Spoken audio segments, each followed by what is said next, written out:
Innal hamdalillah nahmaduhu wa nasta'inuhu wa nastaghfiruh wa na'udzu billahi min shururi anfusina wa min sayyiati a'malina. May yahdihillahu fala mudilla lahu wa may yudlilhu fala hadiya lahu. Asyhadu an la ilaha illallah wahdahu la syarika lahu wa asyhadu anna Muhammadan abduhu wa rasuluh. La nabiyya wa rasulullah ba'da. Qala ta'ala fil Qur'anil Karim, a'udzu billahi minasy syaithanir rajim. Ya ayyuhalladzina amanu taqullaha haqqa tuqatih wa la tamutunna illa wa antum muslimun.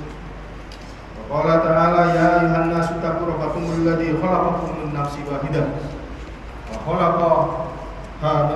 khalaqa minha nafsin wahidah wa khalaqa minha zawjaha wa basa minhuma rijalan katsiran wa nisaa'a wattaqullaha alladzi tasaaluna bihi wal arham innallaha kana 'alaykum raqiba.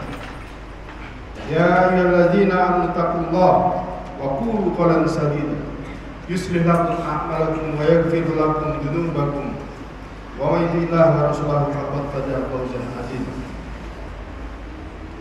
Wa inna asdaqal hadis kitabullah wa khairal hadi Muhammad sallallahu alaihi wasallam wa syarrul umuri muhdatsatuha wa kullu muhdatsatin bid'ah wa kullu bid'atin dhalalah wa kullu dhalalatin finnar.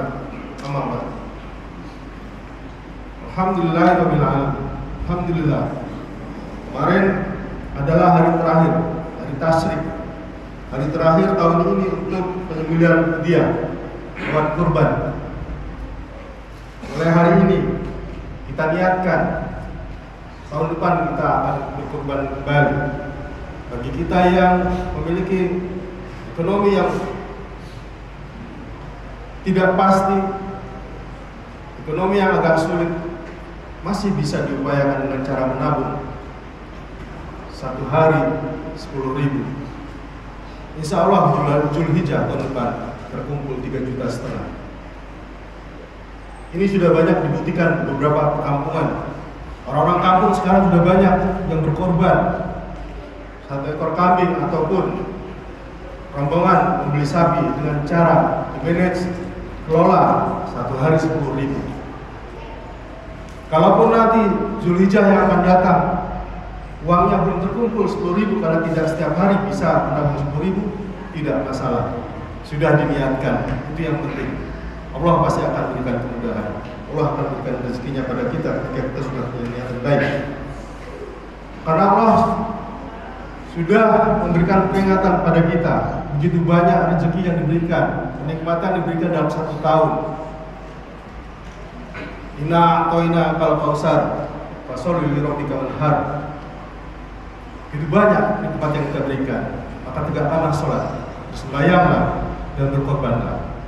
Rasulullah telah mengingatkan kepada kita bahwa barang siapa yang punya lapang rezeki dan tidak mau berkorban, maka janganlah sekali-kali mendekati tempat sholat. Hadis riwayat Ahmad dan Al-Hakim. Untuk itu, semoga Allah memberikan kesempatan kepada kita agar tahun depan kita juga bisa untuk membeli hadiah dengan kurban. Karena kita tidak tahu apakah tahun depan kita masih hidup. Jangan-jangan kurban kita, hadiah kita tahun ini adalah yang terakhir. Atau jangan-jangan tahun depan kita jatuh miskin, bangkrut, tak punya uang.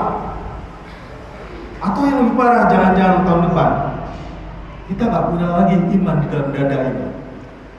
Nauzubillah min dzalik. Semoga Allah masih berikan kesempatan pada kita untuk jalankan perintah agama ini sebaik-baiknya. Amin ya rabbal alamin. Salawat dan salam tak lupa kita sampaikan pada Nabi kita, uswatun kita Muhammad sallallahu alaihi wasallam, juga pada keluarganya, para sahabatnya, para tabi'in, tabi'ut tabi'in dan orang tabi'in menjalankan sunnahnya.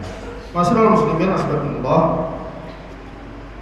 Kita bekerja selama ini untuk apa sebenarnya? Kalau untuk kaya, maka setelah kaya mau apa? Kumpulkan uang, masukkan ke dalam bank, kita hitung terus menerus, bahkan kita pindahkan ke bank lain untuk mendapatkan bunga yang lebih besar. Mengumpulkan properti, rumah, mobil, padahal sehari-hari kita cuma pakai 1 rumah untuk tidur. Padahal kita pakai satu mobil untuk transportasi. Untuk apa kita miliki yang banyak itu? Setelah kaya, apakah kita merasa puas, sukses, lalu pamer, atau mau dibawa mati kekayaan tersebut? Jangan-jangan kekayaan kita miliki adalah milik orang lain. Sebab ketika kita mati, kekayaan tersebut adalah haknya ahli waris. Masalah muslimin rahimahullah, rezeki merupakan kenikmatan yang diberikan oleh Allah Subhanahu wa taala pada hambanya.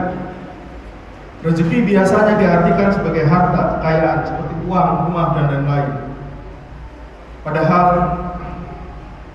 rezeki tidak hanya sebatas itu. Memang benar, rezeki adalah berupa barang-barang, tetapi rezeki yang lain diberikan pada hambanya tidak hanya berupa harta kekayaan, bisa juga berupa kesehatan, rasa aman, rasa nyaman, kesolehan, kebahagiaan, ilmu, dan sebagainya. Menurut Syekh Sya'rawi, ulama di abad 20 yang hidup pada tahun 1911 sampai 1998 dari Mesir, beliau mengatakan bahwa rezeki dapat dibagi dalam beberapa tingkatan. Tingkatan yang pertama adalah tingkatan yang paling rendah. Apakah itu? Harta. Rezeki harta merupakan tingkatan yang paling dasar sebab semua makhluk bisa mendapatkannya, baik mendapatkannya secara hak maupun mendapatkannya secara batil, seperti dengan cara menipu, korupsi, mencuri. Tidak hanya kaum yang taat kepada Allah, kaum kafir, kaum musyrik, kaum munafik juga mendapatkan rezeki. Bahkan mereka lebih banyak kalau kita perhatikan dibanding kita. Itulah alasan kenapa harta masuk dalam tingkatan paling dasar atau paling rendah di dalam tingkatan rezeki. Rezeki juga diberikan pada setiap makhluk hidup yang bergerak, dan Allah SWT telah menjaminnya dalam surat Hud ayat 6. A'udzubillahi minasyaitonirrajim. Wa ma min dabatin fil ardi illa Allahi rizquha wa ya'lamu mustaqarraha wa musta'udaha kullun fil kitabin mubin. Artinya, dan tidak ada suatu binatang melata bergerak di bumi melainkan Allah lah yang memberi rezekinya, dan Dia mengetahui tempat berdiam binatang itu dan tempat penyimpanannya. Semua tertulis di dalam Lauhul Mahfuz. Sebagai contoh, di Meksiko ada binatang yang namanya Astyanax mexicanus. Dia tinggal di dalam laut dalam yang gelap gulita, berabad-abad tinggal di sana. Dia buta tapi dia masih bisa mendapatkan makanan. Hidupnya di gua-gua, tidak memiliki mata, bahkan pigmen kulitnya pun pucat. Tapi Allah menjamin rezekinya. Cicak di rumah kita, makanannya adalah nyamuk yang terbang. Tapi cicak tidak pernah kelaparan karena Allah telah menjamin rezekinya. Hewan padang pasir yang tandus dan panas masih bisa hidup, walaupun di sana sangat sulit untuk mencari makan. Tidak mati kelaparan, sebab Allah telah menjamin rezeki. Sebagaimana Rasulullah bersabda, wahai umat manusia, bertakwalah engkau kepada Allah dan tempuhlah jalan yang baik dalam mencari rezeki, karena sesungguhnya tidaklah seorang hamba akan mati hingga ia benar-benar telah mengenyang mendapatkan seluruh rezeki. Tidak akan mati seseorang sebelum rezekinya telah Allah berikan semuanya. Wassalamualaikum warahmatullah. Tingkatan kedua adalah rezeki kesehatan. Rezeki kesehatan masuk dalam kategori rezeki yang paling tinggi. Alasannya karena kesehatan sangat mahal. Bahkan seseorang bisa saja miskin harta, benda akibat kondisi kesehatannya. Hartanya habis untuk berobat. Rezeki tingkatan ketiga adalah anak soleh. Anak soleh adalah rezeki yang utama. Alasannya tidak semua orang bisa melahirkan anak soleh. Anak soleh yang akan membawa kebahagiaan orang tua baik di dunia maupun di akhirat. Rasulullah bersabda, jika seorang meninggal dunia maka terputuslah amalan kecuali 3 perkara, yaitu sedekah, amal jariah, dan anak soleh yang mendoakan. Hadis riwayat Muslim. Oleh karena itu, perbanyaklah kita untuk selalu berdoa agar anak-anak kita menjadi anak soleh. Rabbana hab lana min azwajina wa dzurriyyatina qurrata a'yun waj'alna lil muttaqina imama. Yang keempat adalah rezeki husnul khotimah. Ini adalah rezeki yang paling sempurna, yang paling tinggi. Karena husnul khotimah secara gampang bisa diartikan merupakan akhir yang baik menjelang kematian. Hal tersebut diperoleh karena amal soleh yang telah dilakukan sepanjang hidup seseorang. Jangan lupa kita selalu berdoa untuk mendapatkan husnul khotimah, terutama di sujud terakhir kita, dengan selalu memanjatkan doa-doa. Doanya banyak, ada yang panjang, ada yang pendek. Yang pendek, Allahumma inni as'aluka husnul khotimah. Allahumma inni as'aluka husnul khotimah. Pendek sekali, kita sempatkan setiap sujud kita terakhir. Aku lu qouli hadza wastaghfirullah li wa lakum innahu huwal ghafurur rahim.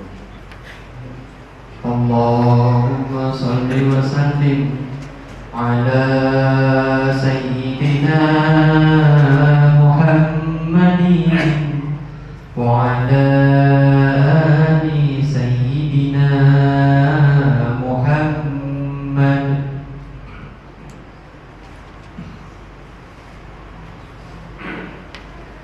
Alhamdulillahillazi hadana li hadza wa ma kunna linahtadiya laula an hadana Allah. Asyhadu an la ilaha illallah wa la syarika lah wa asyhadu anna Muhammadan abduhu wa rasuluh la nabiyya wa rasulullah. Jamaah salat Jumat rahmatullah, diriwayatkan bahwa Abdullah bin Mas'ud radhiyallahu anhu ia berkata, Nabi sallallahu alaihi wasallam bersabda, siapakah di antara kalian yang harta ahli warisnya lebih ia cintai daripada hartanya sendiri? Lalu sahabat menjawab, tidak ada di antara kami kecuali hartanya lebih ia cintai. Beliau sallallahu alaihi wasallam bersabda, sungguh hartanya adalah apa yang telah dia infakkan, dan harta ahli waris adalah yang ia tinggalkan dan tidak diinfakkan. Jadi harta kita yang sebenarnya adalah yang kita infakkan, dan harta yang tidak kita infakkan, kita tinggalkan di dunia adalah menjadi harta waris. Hadis ini menjelaskan bahwa harta milik seseorang yang sesungguhnya adalah harta yang disiapkan untuk kehidupan sudah kematian. Tetapi jika harta tersebut tidak diinfakkan dan kematian menjemputnya, maka harta tersebut adalah menjadi harta waris. Maka pertanyaan tersebut juga menjadi pertanyaan bagi diri kita semua. Apakah kita sudah memiliki harta pribadi? Atau jangan-jangan harta yang kita miliki adalah harta waris, yang nanti ketika kita meninggal, harta tersebut akan kita wariskan, bukan harta kita. Harta kita adalah yang kita wariskan. Sebuah kisah sempat viral di media sosial, sangat inspiratif, bahwa ada seorang suami pulang kantor menelpon istrinya bahwa dia mendapatkan bonus akhir tahun 150 juta dan dia akan gunakan untuk membeli sebuah mobil kecil agar bahagia anak dan istrinya, untuk jalan-jalan, untuk berpergian, untuk keperluan rumah tangganya. Tetapi di jalan sang suami mendapatkan telepon dari ibunya bahwa ibunya meminta untuk pinjam uang 50 juta untuk membayar hutang bapaknya yang meninggal dunia beberapa saat yang lalu. Lalu sang anak mengiyakan.